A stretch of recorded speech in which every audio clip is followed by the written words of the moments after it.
At face value, this data doesn't sound like any sort of data to console our fears, but here's the thing.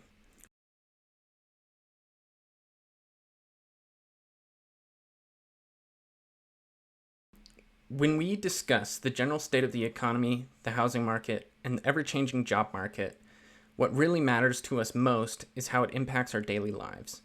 All of these discussions center around a key focal point: jobs and the jobs market. All things considered, aside from recent history with COVID, the US unemployment rate has historically been below 5%, and it has been on a solid 8-year streak. This is almost unprecedented, as the only time we see anything close to this is during the period of 1965 to 1970. This is when unemployment level dipped to similar levels that we see today. This was just prior to the 23-year period where we didn't see the unemployment rate go below 5%, and this was from 1974 to 1987. Yet there's so much anecdotal evidence that we can take a look at that indicates the job market is collapsing. This raises the question, what's actually going on and what are the trends showing? I'm going to answer this question today, and I'll kick it off with a recruiter's perspective, but stick around to the end because there's actually a surprising piece of data that may help ease our concerns of this worrying trend. Before we get into it, I'm Seth. This is Acquired Salary, the best living through career mastery. If you're new here, welcome. If you're returning, welcome back. I would greatly appreciate if you like the video and subscribe to this channel because it is your support like this that helps to grow Acquired Salary's reach so we can continue to give you free tools, information, and perspectives you need to build the life you want. With that, let's get into things. Kicking it off with a recruiter's perspective, let's take a look at this video. The Great Resignation is over, and now we're in one of the most difficult job markets I've ever seen. I've been in the recruitment space for coming up to a decade, and I've never seen a job market that's so difficult on candidates. You have to apply to literally hundreds, if not thousands of jobs before you start hearing back. We're seeing response rates of around 1 to 3%, meaning for every 100 applications you send through, you're gonna get 1 callback, and that's if your resume is on point. We're now seeing longer interview processes, 3, 4, 5, 6, even 7 rounds of interviews. And then, if you don't get ghosted, you're more than likely going to get a low ball offer. In an employer market, the employers have all the power. They can get longer processes, they can force people back to the office, they can pay less, and they'll still find people that want to work for them. This is a stark contrast to the Great Resignation, which was a candidate market. Candidates had multiple offers, companies had to move quickly, and remote work was very popular. The good news here is that because it's an employer market, and the job market is like any other market, things will change and it will return to a candidate market eventually. From a lot of people I'm talking to, it's going to be potentially around the election time or after the election moving into next year that we start to see more demand for hiring come back. And then we'll start to see things like remote work,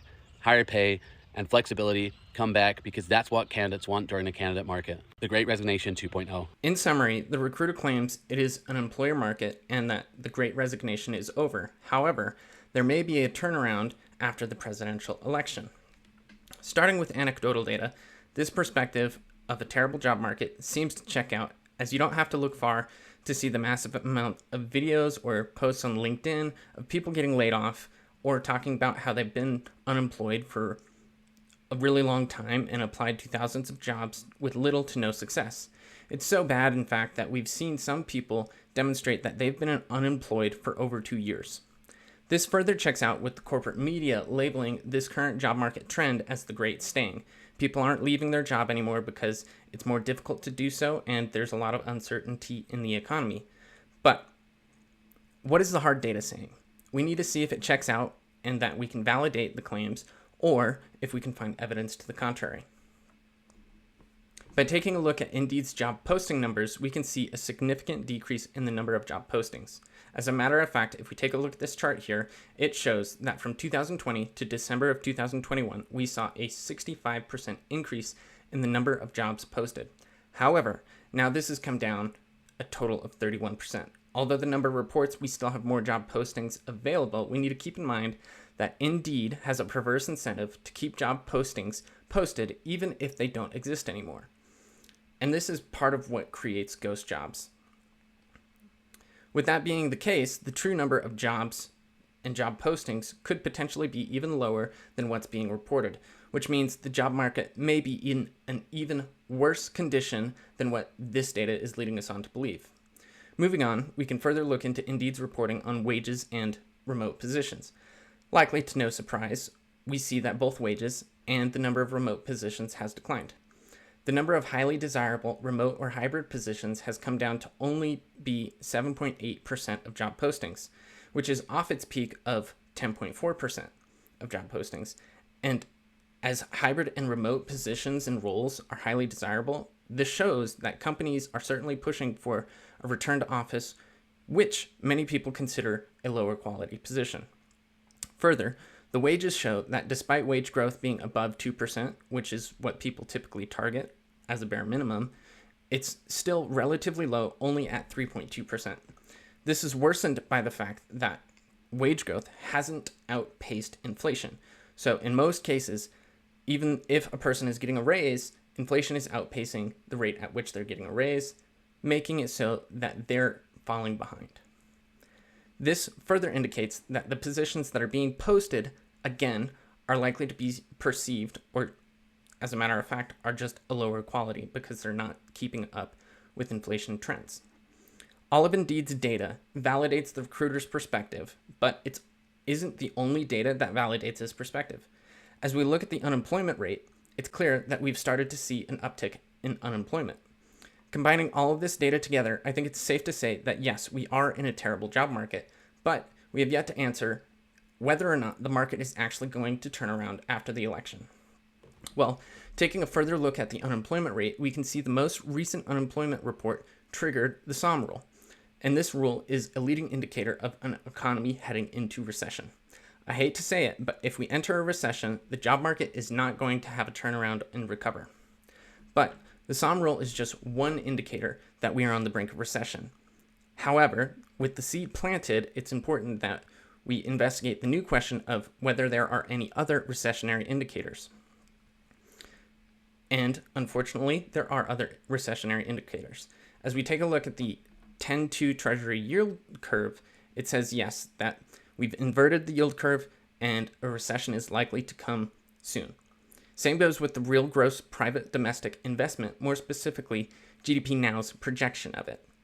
Of roughly 16 occurrences of domestic investment going negative, 75% of the time it has resulted, or a recession has shortly come after. Although the domestic investment has not gone negative at this point in time, GDP Now's projecting that in the next quarter, we're going to see 0%. Actually, they just revised their projection from 0% to negative 2.4%, meaning there's less domestic investment and a shrinking economy. This is further worsened by the fact that as of today, the BLS just released their revised job numbers, and this is a change from March 2023 to March 2024. The jobs revision reported a decrease in the number of jobs created. The decrease was down about 818,000 jobs, which is about 31% fewer jobs created in the last year from March to March than was initially reported. This is not a good indicator as well. All of this does not bode well for the job market, and I think it's safe to say that you should not be betting on the job market turning around after the election season, especially if we enter a recession. However, if the Federal Reserve manages to pull off a soft landing, then perhaps we will see a turnaround in the job market. Regardless, there is some data that we can look to for consolation. Looking to a relatively recent moment in our history, we can see that the dot-com crash in the early 2000s, the stock market bubble crashed, and we saw a drawdown of roughly 83% in the NASDAQ 100.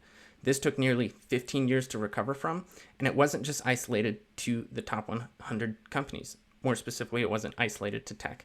The S&P 500 drew down a total of 47%, which took a total of 13 years to recover.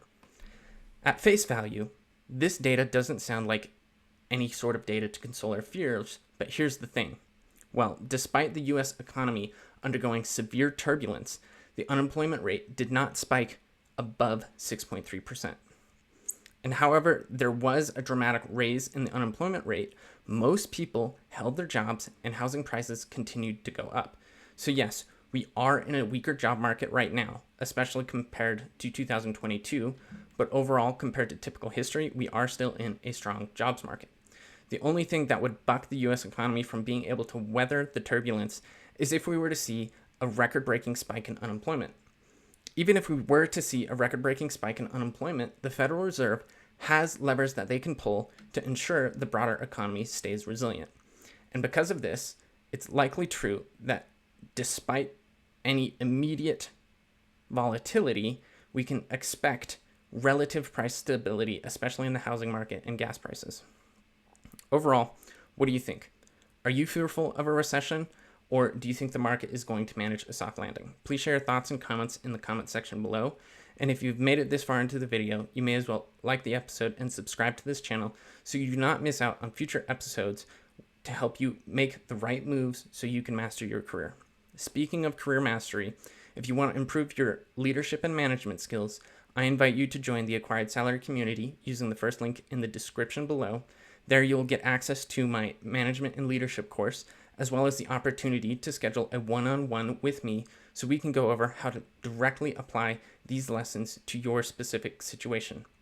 While you're at it, if you like this hard data that I've presented, but you would like to see some of the more recent anecdotal evidence on how broken the job market is, consider checking out my recent video. Until next time, thank you.